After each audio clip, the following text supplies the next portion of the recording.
Bom dia, boa tarde, boa noite. Sou eu aqui de novo com vocês. Bom, para quem não me conhece ainda, meu nome é João Paulo Silva. Eu tenho um. Deixa eu colocar a apresentação aqui, eu sempre esqueço de colocar. Bom, meu nome é João Paulo Silva, eu sou tarólogo, tem algum tempo já, e eu tenho um canal de tarô. E se você quiser fazer uma consulta, quiser conversar um pouquinho, você vai me encontrar no JP Taroterapia, que é o meu Instagram, ou se você quiser fazer alguma pergunta ou tiver alguma dúvida sobre tarô, você também me acha no meu e-mail aqui, jptaroterapia@gmail.com. Como vocês já sabem, a ideia dessa série de vídeos que eu estou gravando aqui é de proporcionar um curso de tarô para iniciantes. Então, através desse curso, vocês vão conseguir ter uma compreensão um pouco melhor dos arcanos maiores e menores. E a ideia é fazer esse curso com base em conhecimento de numerologia. Então, a gente faz uma associação dos números, né? Dos números de 1 a 9, e aí depois a gente faz uma associação, e aí depois a gente faz a explicação dos arcanos maiores e menores, de acordo com o número deles. Então, como vocês já devem ter visto nas últimas aulas, é, a gente está trabalhando com os números de. A gente trabalhou os números de 1 a 5, então todos os arcanos que têm essa soma numérica. Né? Então, por exemplo, os arcanos de número 1, que são os ases, o mago, todos os arcanos que a soma dos números dá 1 estão ali na primeira aula. Né? E aí depois a gente fez o 2, o 3, o 4, o 5, e hoje a gente chega na aula 6. Né? Então a gente vai falar aqui da família arcana dos enamorados. Né? E aí nessa família arcana a gente tem os enamorados, que é o arcano de número 6, o diabo, que é o arcano de número 15, e aí se a gente faz a soma 1 mais 5 dá 6, e aí a gente tem os arcanos menores de número 6. Então, o 6 de copas, o 6 de ouros, o 6 de espadas e o 6 de paus. A gente vai olhar para cada um desses arcanos é, e a gente vai tentar entender um pouquinho, a gente vai tentar entender eles um pouquinho melhor, ver o que eles têm de semelhança, o que eles têm de diferença, e a gente também vai ver um pouquinho do número 6, das características que o número 6 tem dentro da numerologia, tá bom? Se você gosta desse conteúdo, se esse conteúdo é legal para você, é interessante e você está curtindo as aulas, lembra de deixar seu comentário com a sua pergunta, se você tiver alguma dúvida depois de assistir a aula. E lembra de deixar seu like nesse vídeo e também de se inscrever no canal se você for novo por aqui. Se você é novo por aqui, sinta-se muito bem-vindo, fica à vontade, pega uma cadeira, passa um café, vem com a gente. Se você está aqui desde a primeira aula, muito obrigado pela sua audiência e fica à vontade aí para deixar suas perguntas ao longo da aula. Essa aula vai ser um pouco mais curta, porque a gente vai falar de 6 arcanos só. A gente já falou de todas as cartas da corte, e a gente já falou também dos arcanos iniciais ali, então dos arcanos do 1 ao 5, né? E aí a gente também falou sobre alguns outros arcanos maiores, que eu não vou lembrar agora, porque a minha memória é de peixe, então tá tudo certo. É, mas vamos junto aí nessa aula, beleza? Então vamos lá. A gente começa falando um pouco sobre as características da numerologia do número 6, né? E aí, o que o número 6 representa, de acordo com a numerologia? Né? Então, o número 6, ele vai. Uma das características do número 6 é a harmonia e o equilíbrio, né? Então, ele é considerado um número de equilíbrio e harmonia, sugere aí uma necessidade de equilíbrio entre os diferentes aspectos da vida: trabalho, lazer, razão, emoção, é, preguiça e atividade, ócio e e, e coisas para fazer, enfim. O número 6 é um número que sugere uma harmonia. Além da harmonia, também o amor e o afeto estão associados ao número 6. Representa a incondicionalidade do amor, a compaixão e a capacidade de nutrir e cuidar dos outros, né? Então, essa característica está associada com o número 6. A gente vai ver que tem, a gente vai ver ali no 6 de ouros, essa coisa do cuidado, da compaixão, é, bem presente. Familiar também é um número que está frequentemente ligado à família, destaca a importância dos relacionamentos familiares, convivência harmoniosa e apoio mútuo dentro do ambiente doméstico, né? Então, o número 6 também é o número que representa a família. A responsabilidade e o dever também são marcados por esse número. Ele representa a importância da responsabilidade pessoal e do cumprimento dos deveres. Ele enfatiza aí a necessidade de assumir responsabilidades com integridade e comprometimento. A gente vai ver algumas características desse assunto dentro dos arcanos maiores, né? Dentro dos enamorados e dentro do diabo também, que é uma das cartas mais polêmicas do tarô, mas aí a gente vai ver que, apesar dele ser o arcano do diabo, a gente não tem que ficar com medo dele não, porque ele tem umas características bem legais.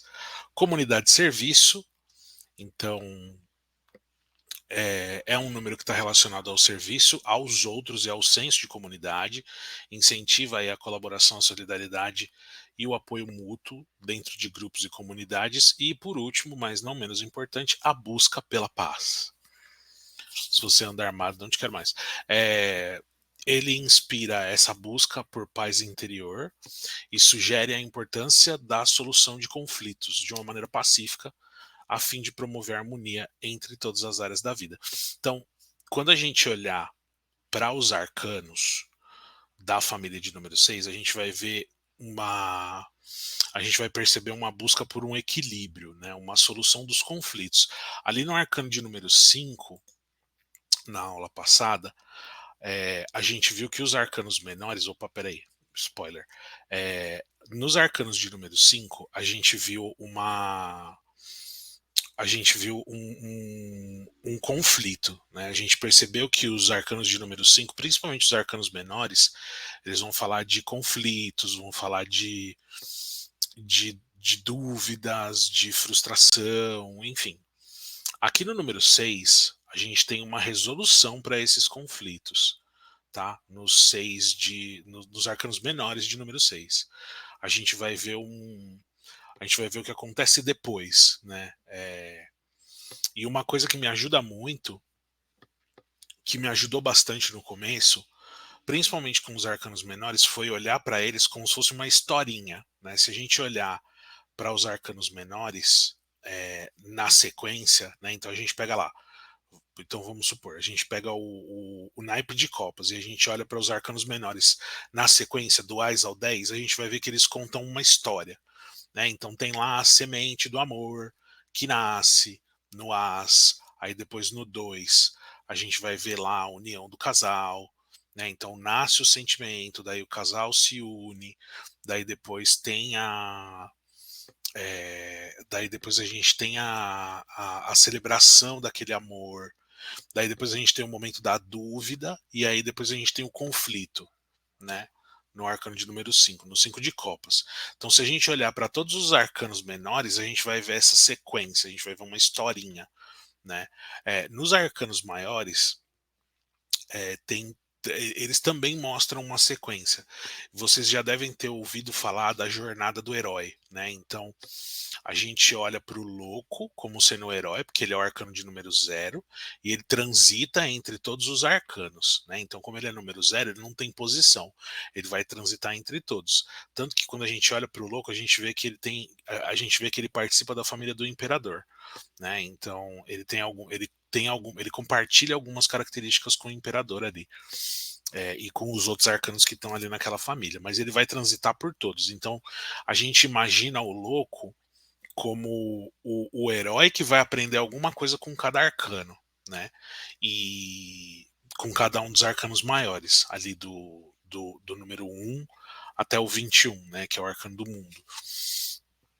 Então a gente enxerga a gente enxerga essa, como que eu posso explicar? A gente vê a gente olha essa historinha, né? E a gente vê essa progressão, né, dos arcanos. Então a gente acabou de sair do arcano de número 5, que marca um conflito, né? E aí a gente sai do conflito. Quando a gente sai de um momento de conflito da nossa vida, o que, que a gente quer? A gente quer paz, né? A gente quer paz, a gente quer harmonia, a gente quer ficar tranquilo.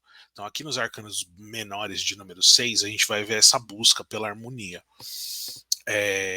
Enquanto que nos enamorados e no diabo, a gente vai ver a gente vai ver algumas características bem semelhantes e algumas coisas bem opostas.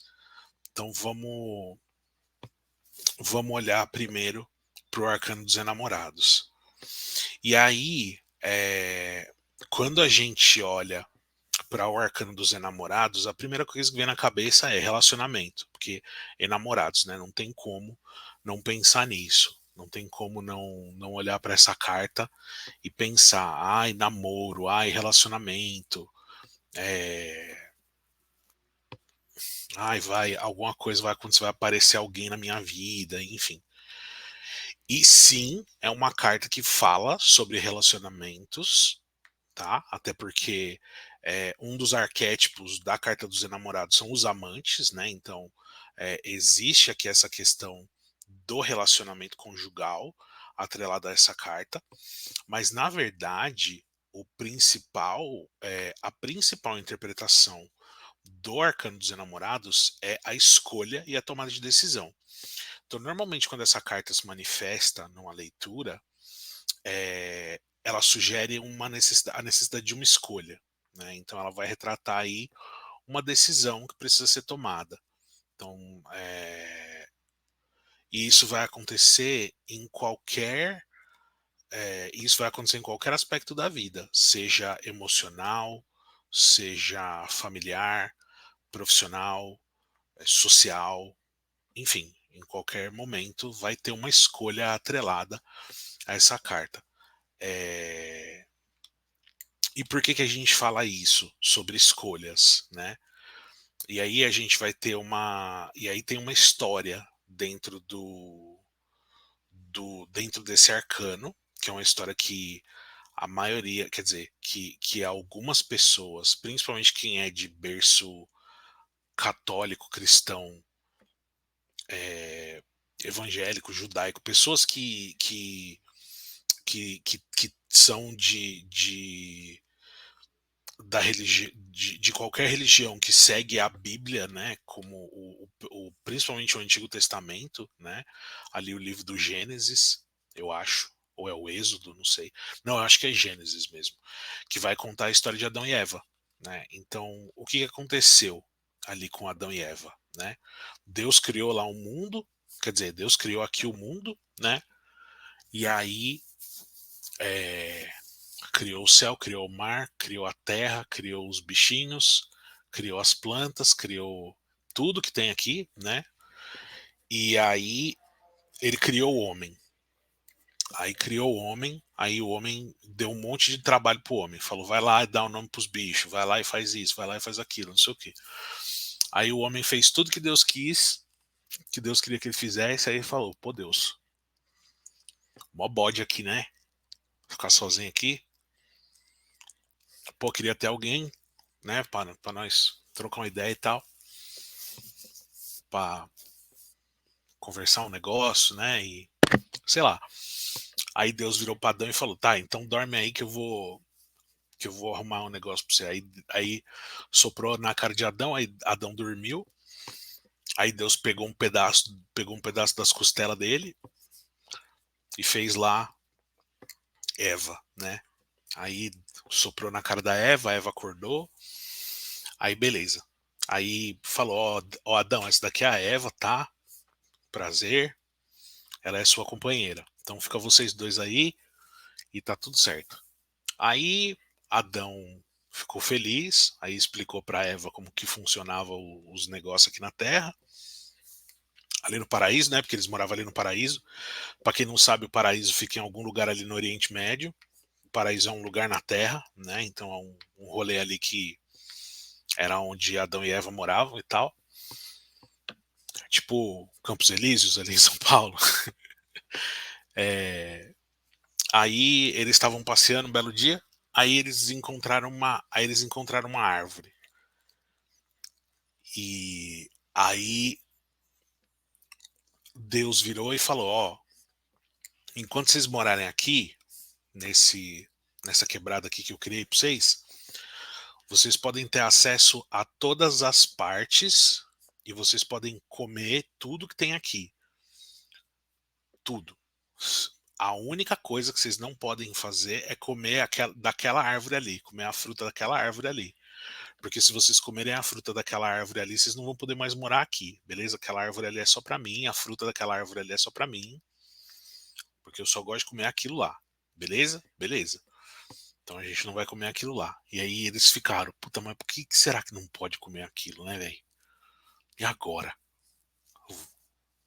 Aí, e aí, e esses elementos eles estão todos na carta, tá? Então vocês vão olhar do lado da Eva aqui, tem a árvore, e enrolado na árvore, igual uma mola maluca, tem uma cobra, né? E aí um belo dia, Adão foi dar um rolê ali com os bichos que eram amigo dele, com os macacos, né? Que eram os amigos dele, e com os porcos e com os leão e os elefantes, e os girafos e os zebros. E aí Eva ficou dela, não tinha feito as amizades dela ainda. Aí ela foi passear. Aí apareceu, aí essa cobra que tá enrolada aqui na árvore apareceu para Eva, né? Aí falou: "E aí, Eva, tudo bem? Tudo bem? Ah, esquece minha amiga? Ai, quero, claro. Ai, que legal, que bacana. Ai, meu Deus, vamos postar umas fotos aqui no Insta." Aí ela estava tirando selfie, aí a cobra virou para Eva e falou: "Vem aqui perto dessa árvore aqui, porque esse tronco aqui é mais instagramável." Aí Eva sentou ali do lado com o iPhone dela e o copo Stanley dela e tirou uma foto junto com a serpente, né? Aí nisso caiu uma maçã, né? E aí a cobra virou e falou: "Nossa, Eva, olha que fruta bonita, né? Nossa, é cheirosa também, né?" Aí a Eva pensou: "Não posso comer isso, porque Deus falou que se eu comer, danou-se." Aí a cobra virou para Eva e falou: "Come, boba. Tem ninguém vendo. Pode comer." Aí Eva falou: "Ah, não, não vou comer não." Aí a cobra falou: "Ai, vai, come. Come pra ver como é." "Ai, não, não vou comer não." "Ai, come, boba. Deixa de ser boba. Pode comer." Aí ela falou: "Ai, então eu vou fazer assim, vou levar pra casa e vou ver se o Adão quer dividir comigo." Aí a cobra falou: "Se você comer essa fruta, você vai ter todos, você vai ficar igual a Deus. Você vai ter você vai ter o conhecimento absoluto das coisas." Aí Eva ficou tentada, né? E aí ela levou a maçã para casa. E aí quando Adão chegou do, do passeio dele com os amigos dele, aí a Eva virou para ele e falou assim: ó, eu tava tirando selfie com a cobra pra pôr no Instagram. Você viu meu Instagram? Você não deu nenhum like, né? Aí Adão falou: não, não dei, que eu tava com os meninos, deixei meu telefone guardado aqui na nossa casa. Falou: ah, então depois você olha as fotos e dá like, porque ficou lindo. Então, olha aqui essa fruta aqui, que caiu ali daquela árvore. Aí Adão olhou a fruta e falou: Eva, sua doida, a gente não pode comer esse negócio. Que Deus falou que se a gente comer, a gente vai ser expulso daqui, a gente não paga aluguel, moça. Você já parou para pensar quanto que é o aluguel aqui nos Campos Elíseos? Aí ela falou: não, mas escuta, a cobra me falou. Tu deu ouvido pra cobra ainda, mulher? Não, calma, escuta o que eu tô te falando aqui. Escuta a mãe. A cobra falou que se a gente comer essa fruta aqui, a gente vai a gente vai ter o conhecimento absoluto das coisas. Você não quer ter o conhecimento absoluto das coisas? A Eva era uma excelente vendedora, né? Aí Adão pensou, pensou, aí no que ele pensou, Eva mordeu a maçã. E aí no que a Eva mordeu a maçã, Adão falou: ah, ela mordeu, eu vou morder também. Aí eles morderam a maçã. Então, então esse é o primeiro significado ali da carta dos enamorados. A gente tem uma escolha, né? Uma escolha que a gente realiza, né? E existe também uma dualidade dentro dessa escolha, né? Então, eles escolheram morder a maçã, né? E aí, mas antes de morder a maçã, eles viveram esse dilema, né? Então, mordo ou não mordo, como ou não como, faço ou não faço, né? Então, e isso, essa coisa da escolha, ela é inerente à nossa vida. Em todo tempo que a gente está vivo, a gente vai ser confrontado com escolhas, né? Então, o tempo todo que a gente está passando por essa existência aqui, a gente vai ser confrontado com algum tipo de escolha. Então, eles escolheram comer a maçã, né? Eles fizeram isso juntos. E aí eles tiveram que lidar com as consequências disso. Mas essa história vai continuar num outro arcano, né? Nesse momento, o que é importante a gente lembrar sobre o arcano dos enamorados? Primeira coisa, escolha e tomada de decisão. Então, eu vou ser confrontado com alguma coisa. Em alguns momentos da nossa vida, a gente tem escolhas a tomar, né? Então, é, se a gente morde o nosso amiguinho na escola ou chora para chamar a atenção da professora, se a gente se a gente bate na pessoa que está agredindo a gente ou chama a polícia, se a gente se a gente se posiciona ou se a gente se esconde, se a gente corre ou se a gente levanta e fala, se a gente fica ou se a gente vai, se a gente faz ou não faz, né? Então o tempo todo a gente tem escolhas a tomar, né?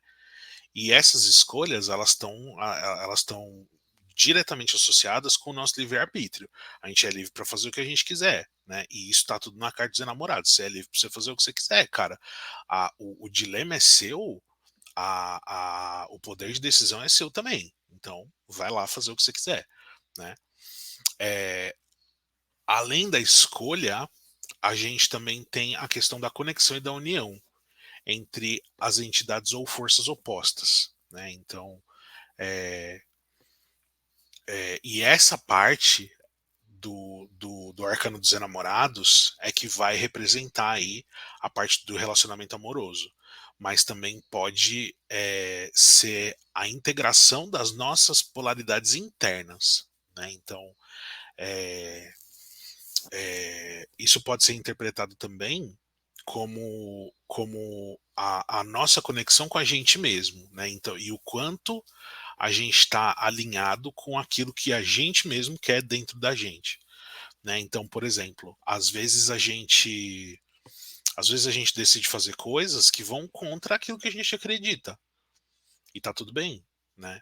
É, e, e- mas de novo, quando a escolha aparece, a gente sempre tem o poder de decidir fazer de acordo com aquilo que você acredita ou fazer de acordo com aquilo que você não acredita, né? E aí, é, quando você faz de acordo com a sua crença pessoal, você está alinhado com você mesmo, você está alinhado com a sua própria polaridade.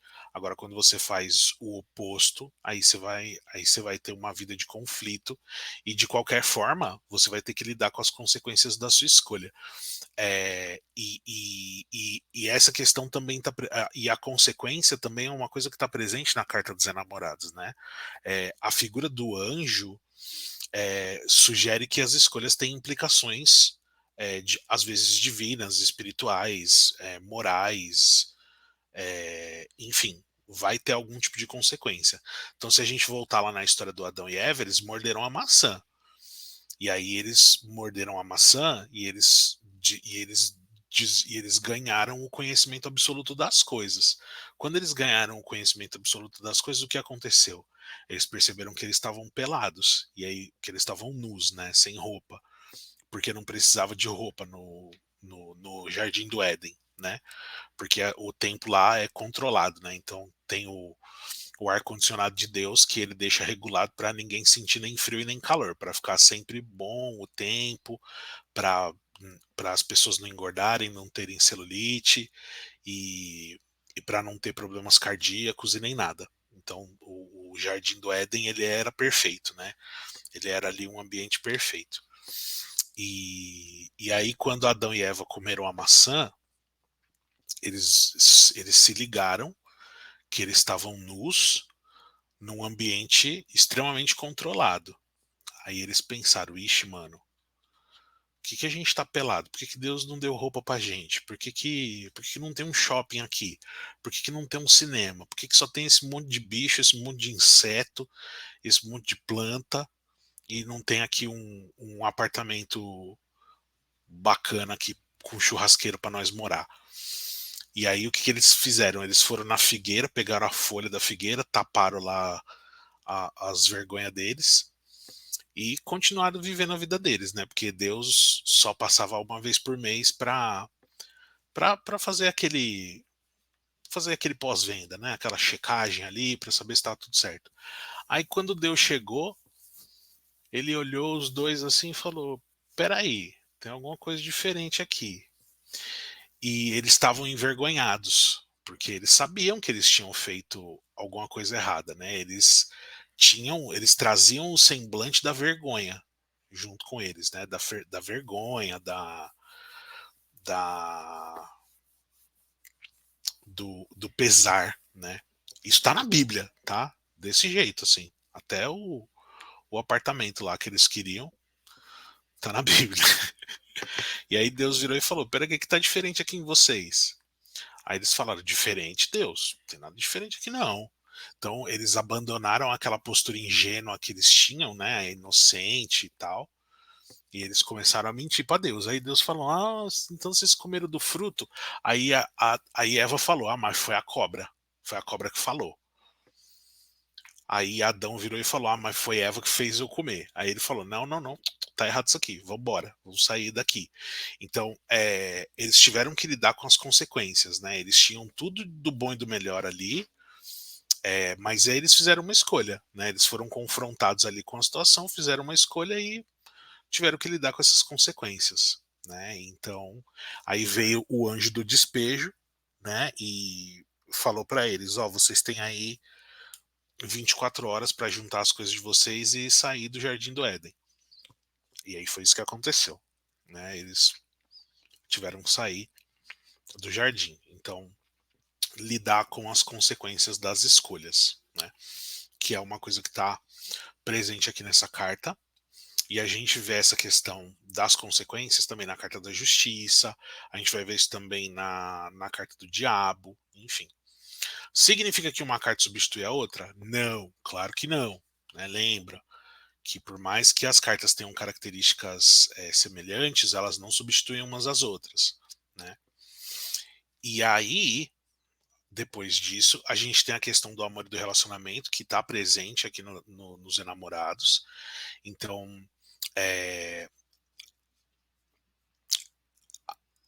além dos enamorados representar decisões que vão além do âmbito romântico, eles também são interpretados como símbolo de amor e de relacionamentos.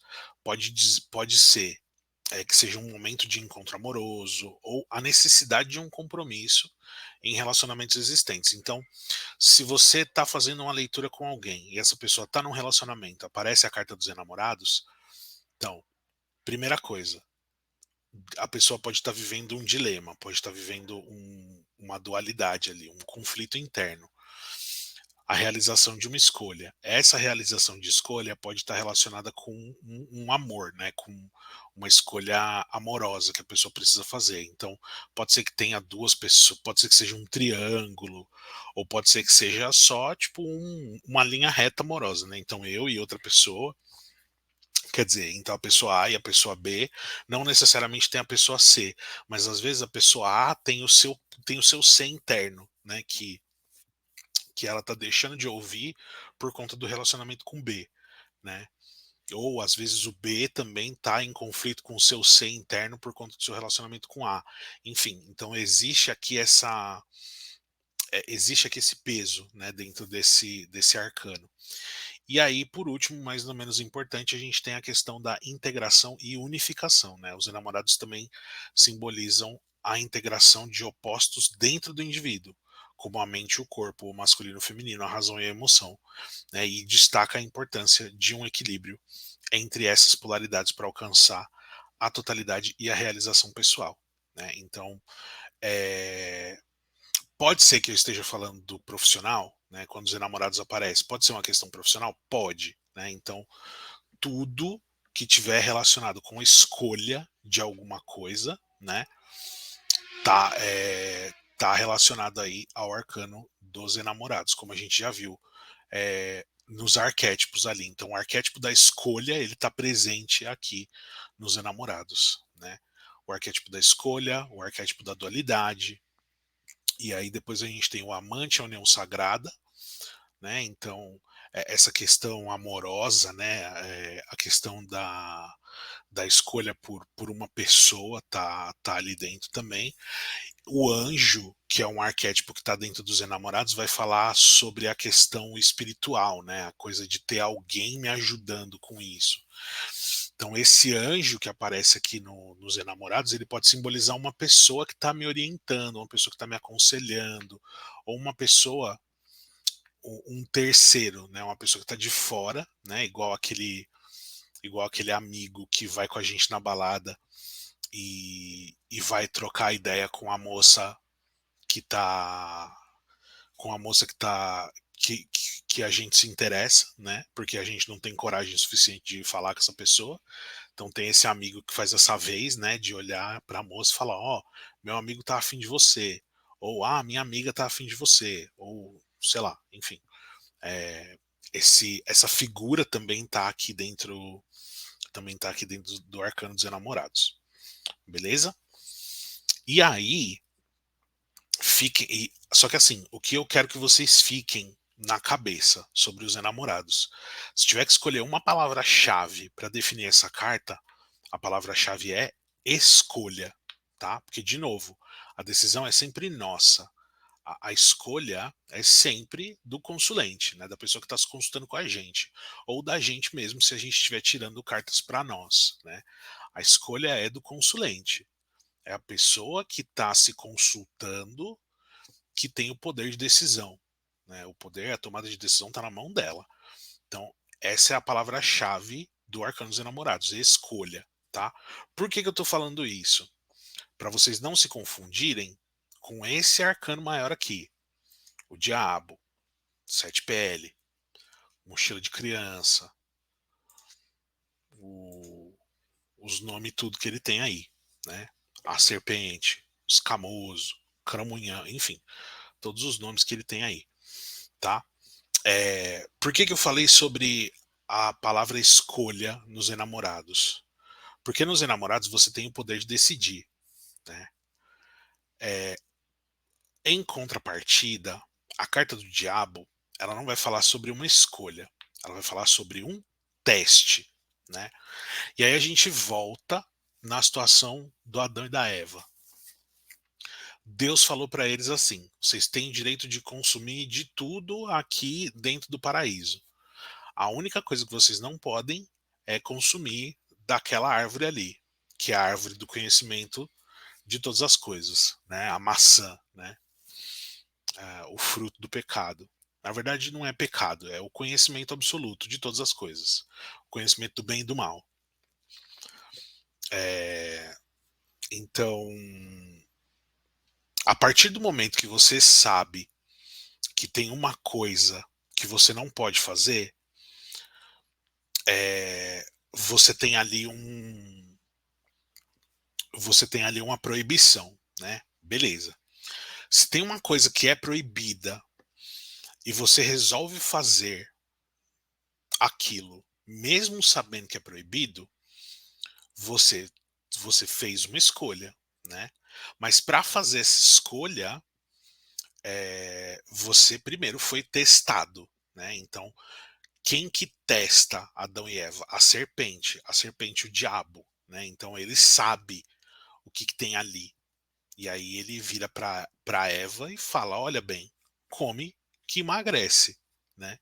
E aí Eva, não querendo fazer aquilo sozinha, né, comer daquilo sozinha, leva para Adão e fala: vamos comer isso aqui porque emagrece. Aí Adão também não está muito satisfeito com a forma física dele lá, vai lá e come.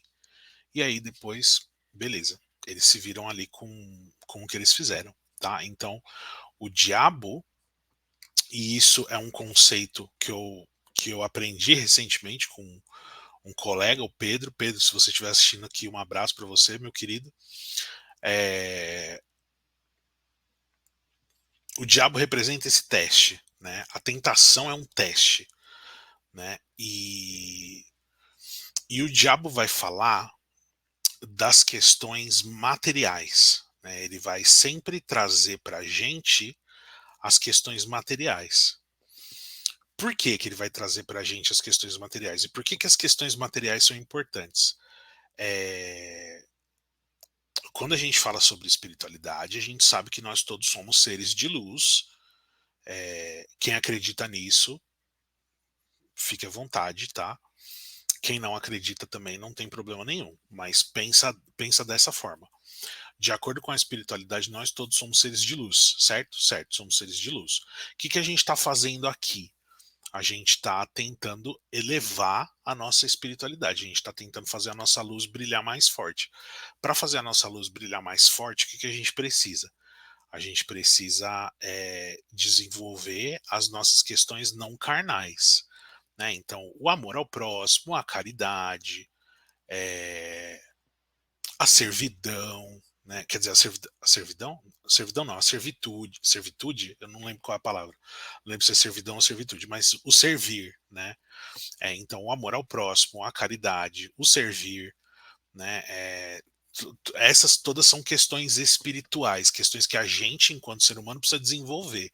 O que está no nosso caminho, né? Quando a gente fala sobre desenvolver questões espirituais, a materialidade, a matéria, né? A parte física, porque para amar o próximo, eu preciso é, ter um pouco de desapego do material, né? Então, por exemplo, se eu vejo uma pessoa passando necessidade, eu preciso. Se eu vejo uma pessoa passando necessidade e eu posso ajudar, eu tenho como ajudar essa pessoa, eu vou pegar aquilo que é meu e vou dar para aquela pessoa. Tipo, por exemplo, por exemplo, você está caminhando na praia e você vê um mendigo que não tem um partinelo e tem um monte de caco de vidro na praia porque o povo que mora na praia é porco. E você tem um par de chinelo com você e um outro par de chinelo na sua bolsa porque você é uma pessoa precavida. E para andar você só precisa de um, e aquele mendigo calça o mesmo tamanho de chinelo que você e ele precisa também para não machucar o pé. Eu vou e dou o meu chinelo para esse mendigo. Eu estou praticando a caridade, né? É, se alguém não tem o que comer e eu tenho que comer para mim e tá me sobrando, eu dou para aquela pessoa. Eu estou fazendo um ato de serviço. Então é isso que o diabo apresenta para gente, essa possibilidade de decidir se eu vou praticar aquilo que me eleva espiritualmente ou se eu vou ficar na matéria. E não tem problema nenhum a gente querer não ajudar o outro, né? E existem vários motivos pelos quais a gente pode querer não ajudar o outro. Às vezes eu não quero ajudar o outro porque se eu ajudar o outro vai faltar para mim. E se faltar para mim, quem vai se prejudicar sou eu. Então, eu não vou ajudar o outro nesse caso. Às vezes eu não quero ajudar o outro porque eu não conheço o outro. Eu não sei qual é a realidade que ele está passando. E está tudo bem. Né? Então, existem diversos motivos pelos quais a gente não quer ajudar o outro. E aí, dependendo de como a gente ajuda o outro ou não, a gente está escutando ou não escutando o diabo. Né? É, e aí, a gente entra nas interpretações que ele tem aqui. Então, a primeira interpretação que a gente tem do diabo é a questão da escravidão e da ilusão, né? É uma das interpretações fundamentais, que representa os grilhões mentais que nos mantêm presos a padrões de comportamento destrutivos ou apegos materiais, né? Então, aquela coisa de pensar que se eu ajudar o, o outro que não tem condições de fazer aquilo que eu tenho condições de fazer, eu tô me prejudicando, eu tô me prejudicando, né? Então isso é um tipo de comportamento de comportamento de apego material, né? Ou o vício, né? Então tipo, sei lá, a dependência química ou a dependência de qualquer tipo de substância, né? Isso traz esses comportamentos destrutivos, né? Então tudo isso está relacionado aí com o diabo, né? O desejo material e a luxúria, né? Então o desejo e a luxúria eles estão relacionados aí ao diabo, né? Então, principalmente os desejos mundanos, né? Então, tipo, o consumo, é, a busca por prazer sensorial, tá simboliza aí essa tentação, essa necessidade de se entregar a impulsos carnais, sem considerar as consequências, né? Então, sabe a coisa do buscar o prazer a qualquer custo? Tipo, ai, nossa, eu preciso disso, né? Então, eu preciso, para ficar em paz, para ficar bem, eu preciso ir atrás dessa coisa aqui. Então, isso está relacionado com o arcano do diabo. Né, o instinto primitivo, a energia vital, né? O diabo também tem essa representação da energia vital e do instinto primitivo do ser humano. Ele lembra a gente a importância de reconhecer e integrar os nossos impulsos mais básicos de sobrevivência, né? A gente já vai, eu vou tentar falar um pouquinho sobre essa parte aqui. Depois a gente tem a questão da dualidade da sombra, né? Então o diabo ele reflete a dualidade da natureza humana e a sombra que tem dentro de todo mundo. Sim, todo mundo tem um lado sombrio, né?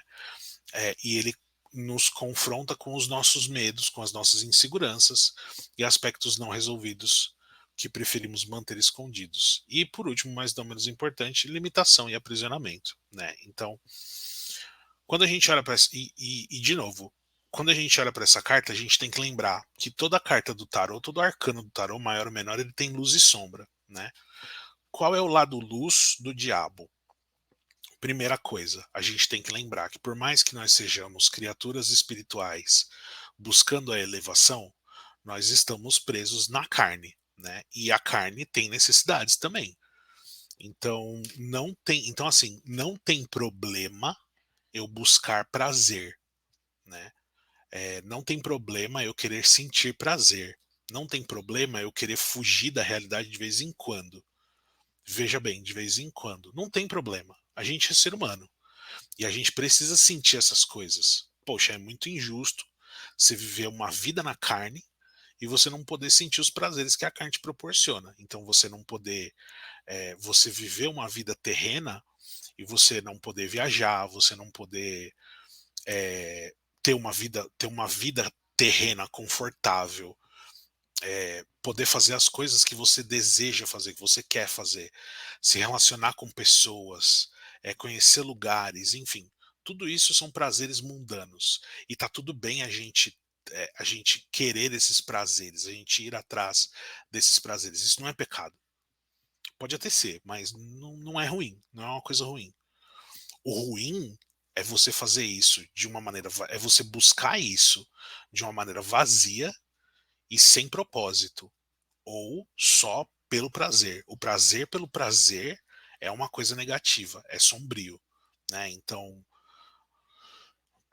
eu posso até ser cancelado pelo que eu vou falar agora, mas, por exemplo, não tem problema você sair com seus amigos para uma noite de bebedeira. O problema é você ter noites de bebedeira vazias, sem propósito, sem necessidade. Não tem problema você ter relações sexuais com pessoas que você gosta. O problema é o relacionamento sexual vazio. Não tem problema. Não, não essa fala aí seria apologética, eu vou me poupar disso. Mas não tem problema você fazer. Não tem problema você fazer o que você gosta de fazer, contanto que não seja vazio, contanto que não seja uma busca vazia, contanto que não seja uma busca sem sentido, né? Então, porque até as coisas que são boas, quando elas são feitas sem sentido, elas não são mais boas, né? A caridade, por exemplo, gente que gente que ajuda o outro para para aparecer como bonzinho na sociedade. Isso também é uma caridade vazia, porque ela não tem propósito. Você não está ajudando o outro porque você ama o outro. Você está ajudando o outro porque você quer que as pessoas enxerguem você como uma pessoa boa. E isso é ruim, né? Então É isso. A carta do diabo ela vem para falar sobre isso, né? Então não tem problema você fazer essas coisas, contanto que isso não seja vazio. E aí a gente vem para quando ele se manifesta na leitura. Então, o que eu percebo, né, quando eu faço tiragens de tarô, é que o diabo se manifesta para falar e aí vai depender da combinação de cartas também, né? O diabo ele normalmente vai se manifestar para falar ou que a pessoa está fazendo uma coisa de mais ou que ela está fazendo uma coisa de menos, né? Então, às vezes a gente faz tanto pelos outros que a gente esquece da gente mesmo. Então, eu do que adianta eu trabalhar, trabalhar, trabalhar, trabalhar e eu não usufruir do fruto do meu trabalho? Isso é um vício também, né? Então eu tô trabalhando, tô trabalhando, tô trabalhando, tô fazendo coisas, tô fazendo coisas, tô fazendo coisas. Tô ganhando dinheiro, mas tô gastando esse dinheiro tudo com remédio, porque eu vivo doente. Então não tem propósito. O diabo aparece ali para falar: olha, você tá fazendo mil coisas aqui e isso está te trazendo esse ganho material, mas você não está usufruindo disso. Então por que que você precisa disso, cara? Sai dessa, vai no Play Center. Não, o Play Center fechou. Vai pro Hop Hari, vai pro Wet n Wild, vai no show de comédia que você gosta, vai tomar uma com seus amigos, sabe?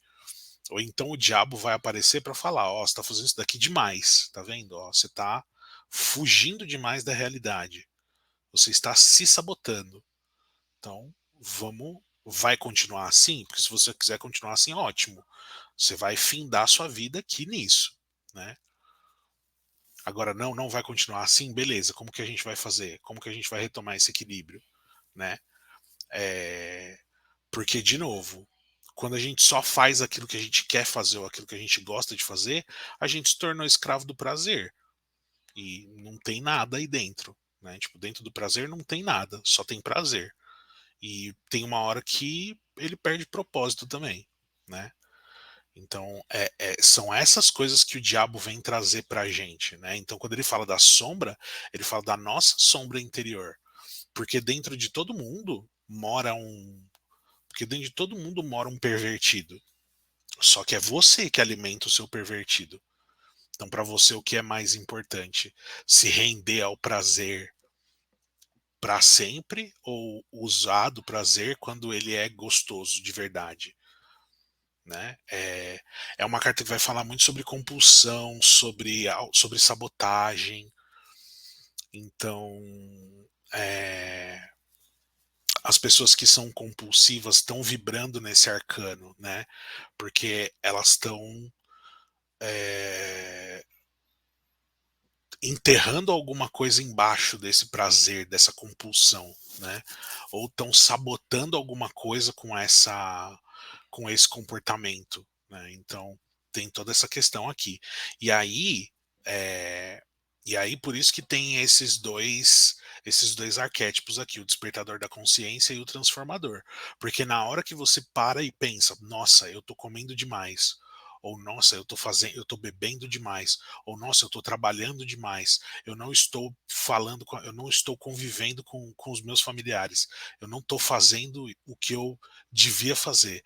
Aí você tem o poder, você retoma o controle, né, da situação e você vai fazer de acordo com aquilo que você quer, né?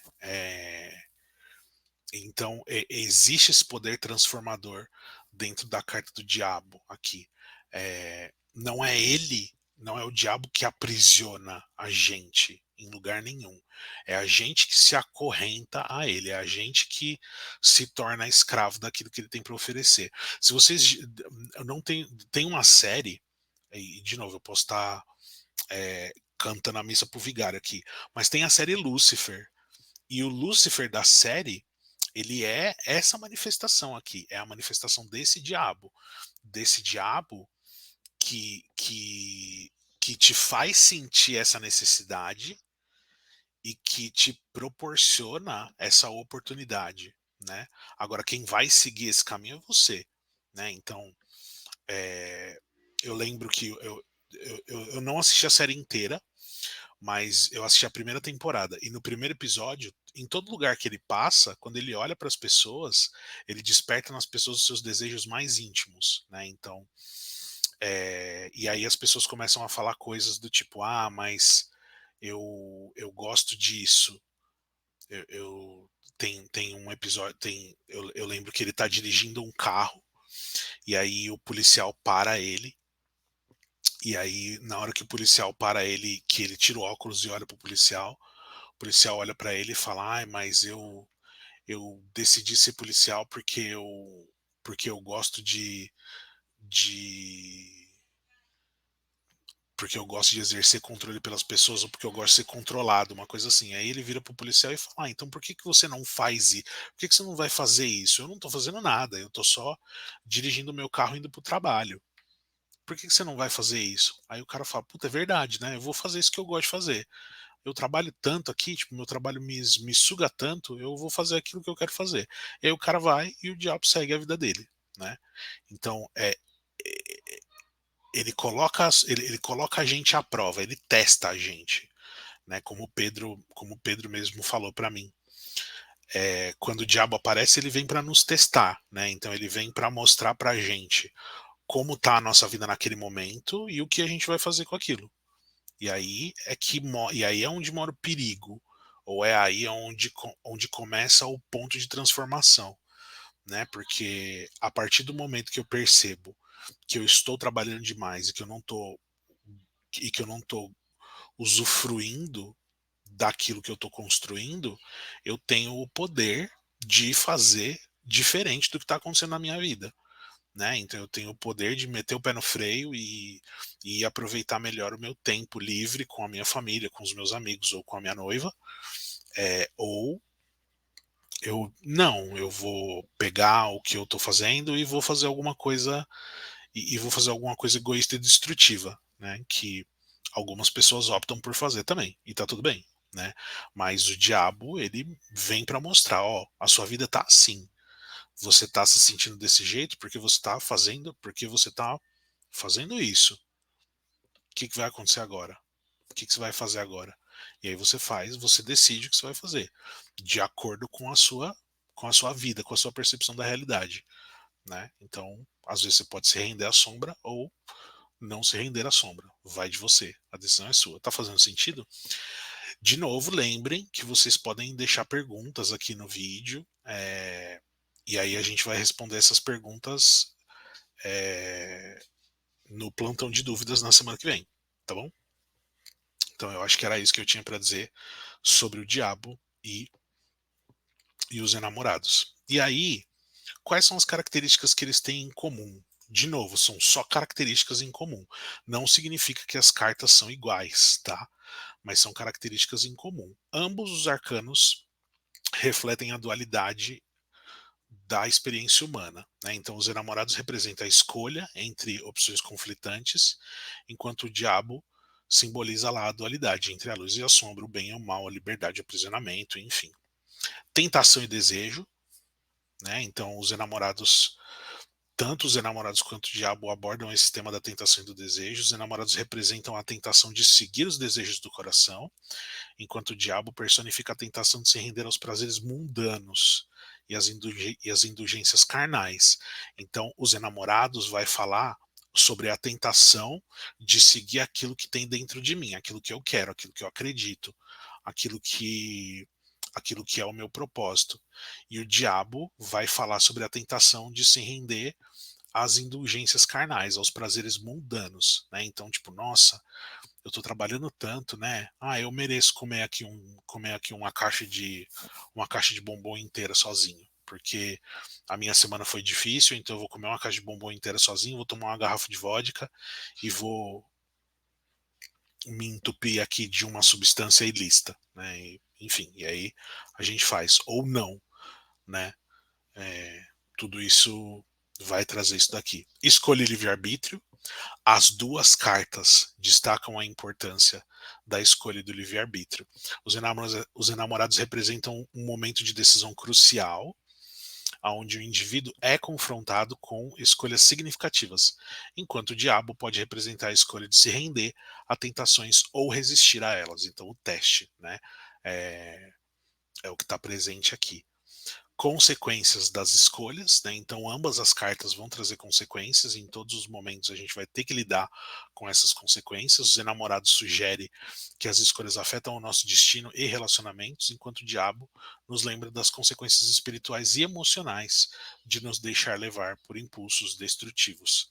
E por último, mas não menos importante, integração das polaridades. Então ambos os arcanos representam a necessidade de integração das polaridades opostas dentro da gente. Os enamorados destacam a integração de aspectos masculinos e femininos, enquanto o diabo nos desafia a reconhecer e reconciliar as nossas sombras internas com a nossa luz. Então, enamorados, os nossos propósitos, né, o nosso propósito de vida, né, a nossa polaridade de propósito, é, aquilo que eu acredito que é o certo ou que é o errado, e o diabo, a nossa luz e a nossa sombra, né? Então, o que vai me elevar espiritualmente e o que não vai me elevar espiritualmente, que eu posso fazer com isso, né? Espero que tenha ficado claro isso daqui. De novo, se você tiver qualquer pergunta, qualquer dúvida, deixe seu comentário aí no vídeo, que na próxima semana a gente responde, beleza? E aí, depois, a gente segue para os arcanos de número 6, os arcanos menores de número 6. E a gente vai começar falando sobre o 6 de ouros, quer dizer, o 6 de copas, né? 6 de copas. 6 de ouros não, 6 de copas. E eu preciso da minha cola, eu preciso de um segundo, já vem. Voltamos aqui com a nossa cola. Sem essa cola eu não sou ninguém. Então a gente começa falando aqui sobre o 6 de copas, né? A palavra que melhor define o 6 de copas é a nostalgia, tá? Então, o que a gente vai ver nessa carta? A gente tem ali as copas, né, com flores, e aí a gente tem duas crianças, né, amigos, irmãos, enfim, interpretem como queiram. Às vezes até um menininho que gosta da menininha e ele tá dando para ela um presente. Mas essa carta fala do passado. E ela fala do passado de um jeito nostálgico. Então, sabe aquela lembrança boa que você tem sobre alguma coisa? Vamos falar dessa carta da perspectiva dos 5 de copas. Então, nos 5 de copas a gente tem uma decepção. Né? A gente tem uma decepção, a gente tem uma frustração, alguma coisa que não foi legal. E normalmente quando a gente pensa sobre frustração, sobre coisas que não deram certo, sobre decepções que a gente lembra sobre quando aquilo era bom, né? A gente muitas vezes a gente para fazer esse pensamento. E o 6 de copas ele tem essa manifestação de lembrar de um momento nostálgico, de lembrar de um momento onde as coisas eram legais, né? Onde tudo era mais simples, ou quando as coisas começaram e ai, como era bom, como era bonito, como era legal, enfim. E de novo, a gente está falando de passado, né? E o passado ele tem um peso muito bacana na no nosso emocional, né? Às vezes uma lembrança de um momento que a gente viveu pode fazer a gente é, pode fazer a gente ganhar força para seguir adiante, né? Ou pode fazer a gente ficar paralisado ali naquele momento. Né? Então, há de se tomar muito cuidado quando a gente pensa no passado. Né? E aí a gente vai olhar para essas características aqui. Então, a primeira característica do seis de copas é a inocência e a nostalgia. Né? Então, ele ele retrata a nostalgia de tempos mais inocentes e despreocupados, né, então evoca aí um sentimento de inocência, de pureza, de alegria, aquela coisa bucólica, né, tipo de quando tudo era mais simples, ou de quando tudo era mato, enfim. Memórias e recordações também está associado com os seis de copas, né, a nostalgia de memórias do passado, pode representar lembranças felizes e reconfortantes de alguns eventos, ou a saudade de um tempo mais simples, né? Então, como a gente falou ali na inocência da nostalgia. Também representa regressão e reflexão, né? Pode sugerir aí esse período de refletir sobre o passado, né? Um convite a revisitar alguns eventos e se reconectar com algumas pessoas ou lugares significativos para examinar como essas experiências moldaram quem a gente é hoje, né? Então, pode também falar sobre generosidade e compartilhamento, né? Porque tem essa imagem das crianças trocando flores, que sugere esse ato de generosidade, de compartilhamento, e pode representar a importância de compartilhar o amor, a bondade, a gratidão, sentimentos bons, né? Emoções boas. E o crescimento emocional, né? Num sentido mais profundo, o seis de copas pode simbolizar o crescimento emocional e a cura do passado, né? Então, ele pode representar essa necessidade de se reconciliar com as experiências passadas e seguir em frente de uma maneira saudável, né? Então, é, é a diferença entre remoer e curar e ressignificar, né? Então, você pode olhar para uma experiência do passado e e falar para você mesmo o quanto aquilo te castigou e o quanto aquilo foi ruim para você, ou você pode pensar que aquilo que aconteceu ali no passado transformou você na pessoa que você é hoje, né? Que é a diferença aí do pensamento saudável e do pensamento destrutivo, né? É, Então, quando ele aparecer numa leitura, ele vai sugerir aí esse retorno ao passado através de memórias, pessoas ou emoções. Ele pode indicar esse momento de saudade, de reflexão, né? Também pode sugerir a importância de se conectar com a sua, com, com, com o seu eu mais infantil, né? Com a sua criança interior, né? Especialmente em tempos de desafio de conflito, né? Pode servir também como um lembrete para honrar e valorizar as raízes, tradições e relações familiares, né? É, Enfim, o seis de copas ele tem esse peso de trazer a gente para esse lugar de pensar sobre o passado. Quando ele aparece numa leitura, ele vai mostrar ali para o consulente que tem alguma coisa no passado que pode ajudar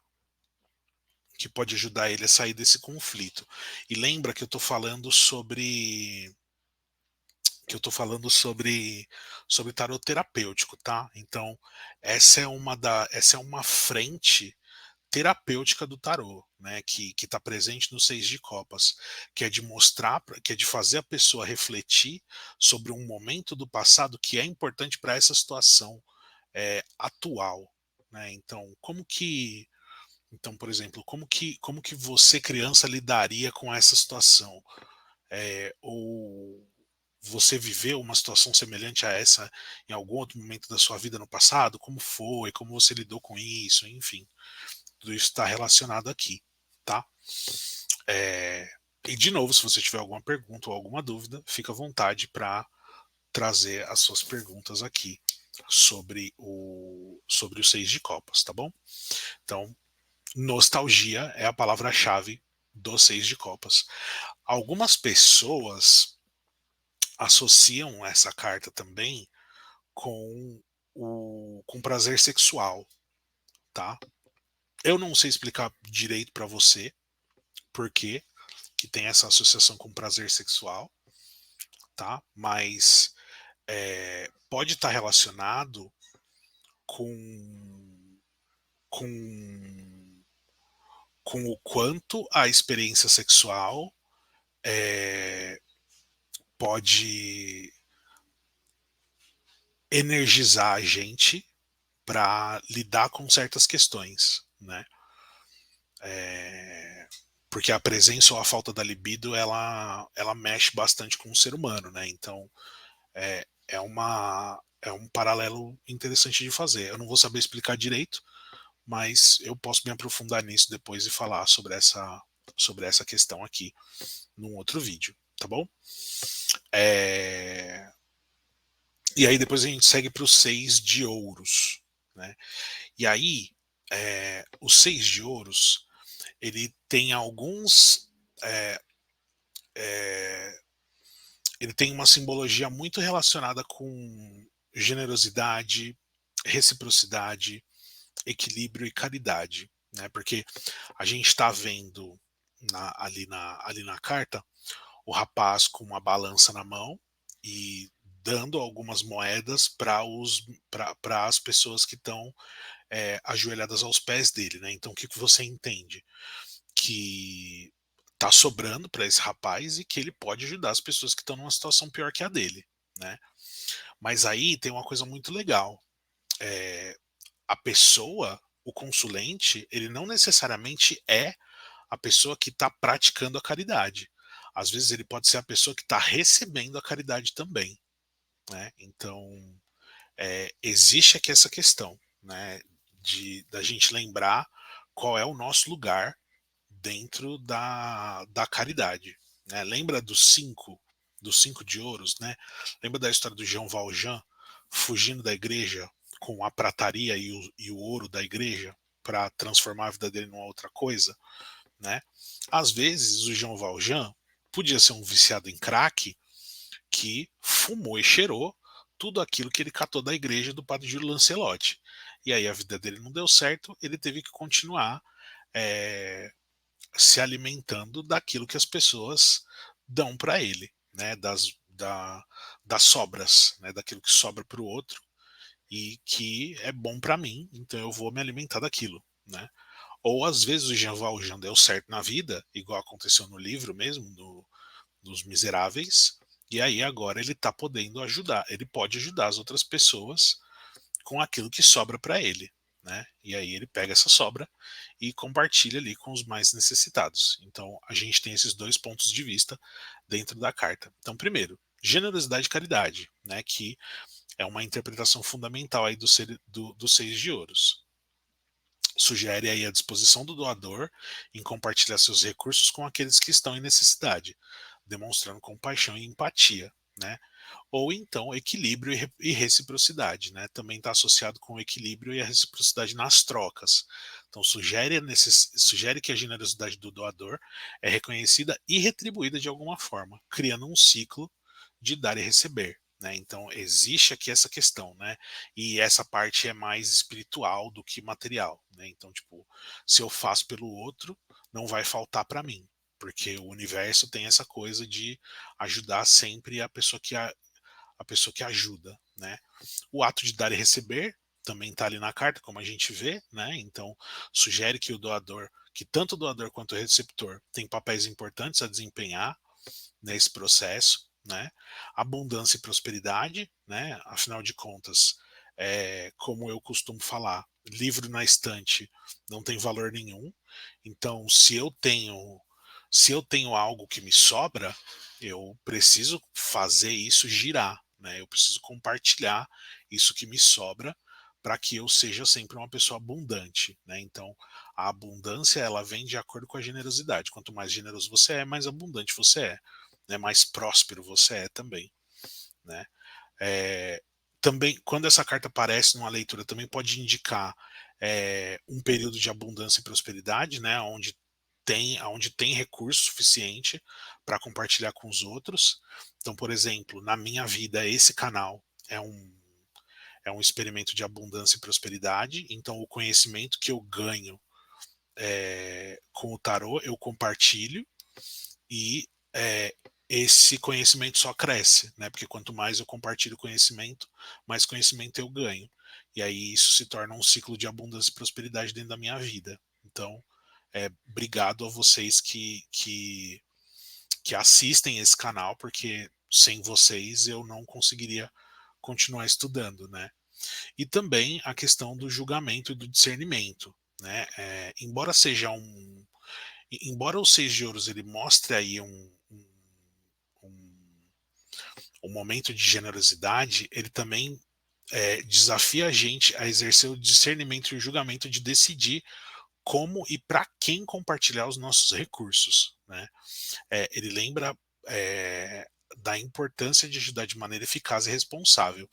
Então é aquela velha história do então é aquela velha história das pérolas aos porcos, né? E aí a gente volta para Jesus, que não pregava para todo mundo, né? Tipo, Jesus não entrava num ônibus lotado e pregava a palavra. Não tentava evangelizar quem estava voltando do trabalho às 6:30 da tarde, pleno horário de pico com ônibus lotado. Jesus não pregava na praça, né? É, não pregava na hora do almoço, não pregava na Jesus não pregava em qualquer momento, ele pregava em momentos específicos, em lugares específicos, para as pessoas que queriam ouvi-lo, né? Então a caridade ela tem muito essa característica. A gente não, a caridade vazia, ela não tem valor, né? Ela não serve de nada. De nada adianta. Tem uma comediante que eu gosto muito, Carol Delgado, eu acho. Ela é maravilhosa.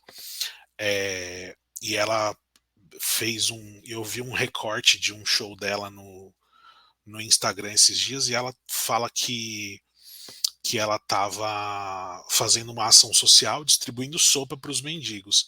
Aí um mendigo virou para ela e falou: "Ô, mas por que vocês só dão sopa pra gente? Eu não gosto de sopa." Aí ela parou e pensou: poxa, é verdade, né? Mendigo não. Se eu fosse mendigo, eu também não ia querer sopa, não. Eu ia querer outra coisa. Aí o que ela fez? Ela conversou com ela conversou com alguns patrocinadores, com alguns benfeitores, e aí falou: "Olha, eu quero fazer uma ação social com as pessoas em situação de rua, mas não quero dar sopa. Eu quero dar o que eu gostaria de receber."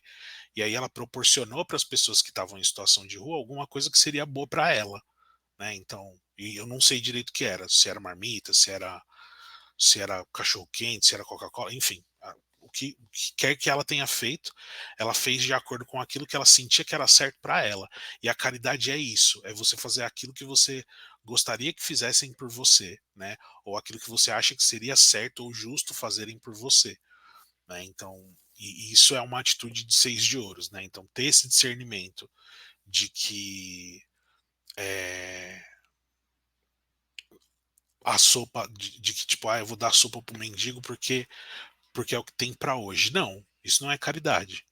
A caridade é fazer pelo outro aquilo que você gostaria que fizessem por você. Então, se você estiver em situação de rua e ela fala, essa parte é engraçadíssima, e aí ela fala: "Não, porque no dia que eu for mendiga, eu quero que as pessoas me deem isso aqui, então eu vou fazer isso daqui pelo outro." Né? Então, isso foi maravilhoso. É incrível, eu adorei. Inclusive, Carol, se você chegar nesse vídeo de alguma forma, um beijo para você, sou um grande fã. É, Mas entende onde eu quero chegar? Isso é o Isso é o nosso amigo 6 de ouros ali, beleza? Então é a carta que vai falar sobre o equilíbrio, sobre a caridade, sobre o discernimento, enfim. E de novo, enquanto 6 de ouros, a gente pode ser tanto a pessoa que está praticando a caridade, então a pessoa que está dando as moedas, quanto a pessoa que está recebendo a caridade, né? Então a pessoa que está recebendo ali as moedas, né? A gente pode ser qualquer uma das figuras aqui dentro dessa carta, tá bom?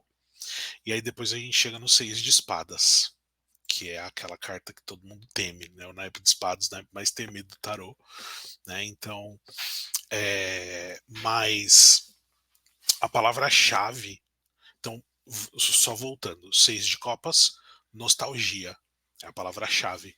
6 de ouros, equilíbrio, caridade, né? Então essas são as palavras-chave ali.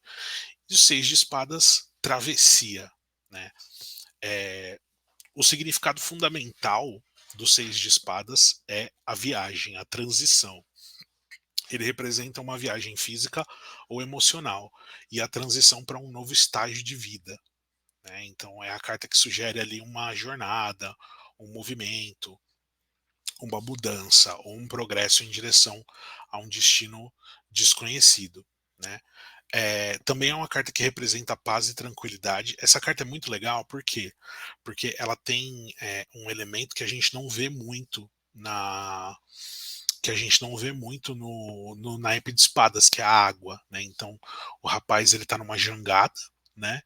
E ele está saindo de águas turbulentas para águas mais calmas. Então isso pode representar aqui uma viagem, uma transição de um estado de espírito. Né? Então, a pessoa que está saindo de um estado de espírito turbulento e entrando num período de calma, de tranquilidade, depois de uma tempestade emocional ou de algum tipo de conflito. Lembra que a gente viveu um conflito ali no Cinco de Espadas? Então, a gente está saindo desse conflito aqui no seis de Espadas. Né? Sugere que as águas, que o emocional está se acalmando e que há um sentimento de serenidade, de paz interior aqui. Né? Então ele também pode sugerir aqui essa viagem emocional. Né? É, também vai falar sobre resolução e superação de obstáculos, né? Então é uma carta que simboliza aí a resolução de problemas e um processo de superação de obstáculos. Sugere que a pessoa está deixando alguma coisa para trás, tá deixando a dificuldade do passado para trás e avançando para uma fase mais estável, mais pacífica da vida. Também sugere aqui um auxílio e uma orientação, né? Pode indicar que essa presença de auxílio e de orientação durante momentos de transição e de mudança. Sugere que você está sendo guiado e protegido enquanto navega pelas águas desconhecidas aqui. Também a questão da aceitação e da adaptabilidade. Né? Então, lembra a gente da importância da aceitação e adaptabilidade durante períodos de mudança. Sugere que é necessário deixar para trás o passado e se abrir para novas possibilidades e oportunidades que se apresentam no horizonte. Né? Então, de novo, o Seis de Espadas é a carta que vai representar aí as travessias da vida. Quando essa carta aparece numa leitura, é legal a gente mostrar isso pro consulente, que olha, esse período de conflito, esse período mais complicado aqui da tua vida é, pode estar passando, porque você está aprendendo a lidar com isso de uma maneira diferente, enfim, né? É, e de novo, se você tiver alguma dúvida ou alguma pergunta sobre o significado aqui dos arcanos menores, fica à vontade para deixar sua pergunta aí embaixo, que eu vou te responder com todo prazer. E aí, por último, mas não menos importante, a gente chega no nosso amigo Seis de Paus, né? E aí, o Seis de Paus ele tem um significado bem legal. Ele representa aqui uma vitória, né? Uma conquista. Então você vê aqui um rapaz chegando montado num cavalo. Ele tem um bastão, né? E na ponta do bastão ele tem uma guirlanda. As competições de justa dos cavaleiros medievais, né? Eram assim. Eles ficavam eles ficavam num espaço numa pista, né? E aí ficava um com um cavalo numa ponta, com uma lança e um escudo, e o outro com outro cavalo numa outra ponta com a lança e um escudo também. E aí eles vinham bem rápido de cavalo e eles tinham que e o objetivo era um cavaleiro derrubar o outro com a lança, né? Derrubar o outro do cavalo com a lança, né? É, quem assistia essas competições de justa era a plebe, né? E a realeza, a corte, né? E as donzelas da corte, elas podiam elas podiam presentear os cavaleiros que ganhavam as justas com uma guirlanda, né? Então, esse cavaleiro aqui muito provavelmente se deu bem, né? Ele deve ter derrubado lá o cavaleiro branco do cavalo preto e branco. E aí a nobre a nobre condessa a nobre condessa da Vila Mariana, Lady Lady Paula, sei lá, Lady Paula Tejano, deu a sua guirlanda para esse cavaleiro aí, porque ela gostou da lança dele, enfim. E aí ele tá saindo aí vitorioso, né? Tá voltando aí pro seu condomínio aí na Vila Sônia, que hoje vai ter baile. Enfim, então essa é a carta que representa a vitória, né? O 6 de paus ele representa aqui a vitória e o sucesso, né? Então, o significado fundamental dessa carta é a vitória ou o sucesso após um período de desafio ou adversidade. Lembra lá dos 5 de paus que estava todo mundo batendo com o pau em algum lugar e ninguém estava chegando em lugar nenhum? Então, um desses aí ganhou alguma coisa, né? Então ele venceu aí esse período de desafio, de adversidade, né? Também é uma carta que traz o significado do reconhecimento da honra, né? Então ele está associado com o reconhecimento público e a honra pelas suas conquistas, né? Então sugere que você está recebendo alguma admiração ou elogios por um trabalho que você está fazendo, por algum talento que você tem. Também é uma carta que fala sobre autoconfiança e autoestima, né? Simboliza aí a autoconfiança e autoestima elevadas, né? Sugere que você está se sentindo orgulhoso, de alguma realização, de alguma coisa que está fazendo, né? É, liderança e inspiração, né? Então é uma carta que está associada com a figura de liderança e inspiração para outros, né? Sugere que o consulente está sendo modelo de alguma coisa e motivando outras pessoas a fazerem coisas legais, né? E também tem a questão das homenagens e das celebrações, né? Então também pode ser a indicação de celebrações e homenagens a alguma coisa que está fazendo, ou você homenageando ou celebrando alguém por alguma coisa que você está fazendo, né? Sugere que a pessoa está sendo celebrada pelas suas conquistas e que é um momento de alegria e reconhecimento. Em contrapartida, quando a gente olha para essa carta, é, toda vez que a gente está sendo celebrado por alguma coisa ou que a gente ganhou alguma coisa, a gente conquista olhares. Só que nem todos esses olhares são olhares que a gente deseja para a gente, né? Então ela também é uma carta que sugere aí um cuidado com o tipo de atenção que você está chamando para si, tá? Então esse é um alerta aí presente no 6 de paus, né? De tipo, você está chamando atenção, tome cuidado, né? Porque quando a gente está em foco, né? Quando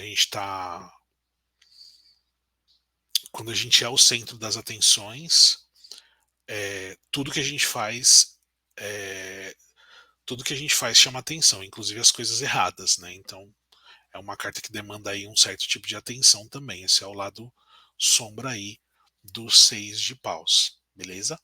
E de novo, se você tiver alguma pergunta ou alguma dúvida sobre a carta, fica à vontade para a gente trocar uma ideia, tá bom? E o que essas cartas têm em comum? Quais são as características que essas cartas trazem em comum? Né? Então, a primeira característica comum a todos os 6 é a conclusão de uma jornada. Né? Então, eles frequentemente indicam o fim de um ciclo ou de uma jornada. Né? Sugerem que a gente está alcançando um estágio significativo da nossa jornada e que a gente está pronto para colher os frutos do nosso trabalho. Tem outras cartas que vão falar sobre frutos do trabalho mais na frente, tá? Como, por exemplo, o 7, o 8 e o 9 de ouros, mas a gente vai falar sobre eles daqui a pouco, nas próximas aulas. Mas aqui a gente tem alguns frutos, né, que a gente consegue colher, né? Reconhecimento e sucesso, né? Então, essas cartas estão associadas ao reconhecimento público, sucesso e realização, principalmente 6 de paus, como a gente olhou, né? Sugere que você está sendo elogiado ou celebrado por alguma coisa que você realizou, que você está recebendo prêmios, que você está trabalhando bem aqui, né? Celebração de conquistas, né? Então todas as cartas de uma certa maneira celebram algum tipo de conquista, né? O, o naipe de copas vai olhar para o passado, para alguma coisa que foi boa no passado, né? O naipe de ouros vai olhar para a minha vida tá sendo legal agora, então eu vou compartilhar isso que eu estou conseguindo. No naipe de espadas a gente tem uma busca, né? Então a gente está saindo de um momento de dificuldades e indo para um momento mais tranquilo, né? E no 6 de paus eu tô por cima da carne seca aqui. É isso aí. Autoconfiança e autoestima estão bem presentes em todas as cartas, principalmente no 6 de paus. E por último, mas não menos importante, a transição, para um novo estágio, que é o 6 de espadas, né? Então eu tô saindo aqui desse momento mais turbulento e indo para um momento mais tranquilo aqui da minha vida. Beleza? Espero que tenha ficado claro para vocês o significado dos arcanos que a gente trabalhou hoje. Obrigado aí a todos vocês pela presença na aula, pela audiência de vocês, né? E a gente se fala na semana que vem, na aula dos arcanos de número 7. Beleza? Mais uma vez, se você tiver alguma dúvida ou alguma pergunta sobre o significado de alguns arcanos que a gente discutiu hoje, fica à vontade para deixar sua pergunta aí embaixo, que eu vou te responder com todo prazer. Lembra de deixar seu like, de seguir e de se inscrever no canal. E a gente se vê na sexta-feira que vem, beleza? Boa semana aí, bom final de semana, quer dizer, boa semana para vocês. Hoje é segunda, né? Boa semana aí para vocês. E a gente se vê na aula dos arcanos de número 7. Tchau, tchau.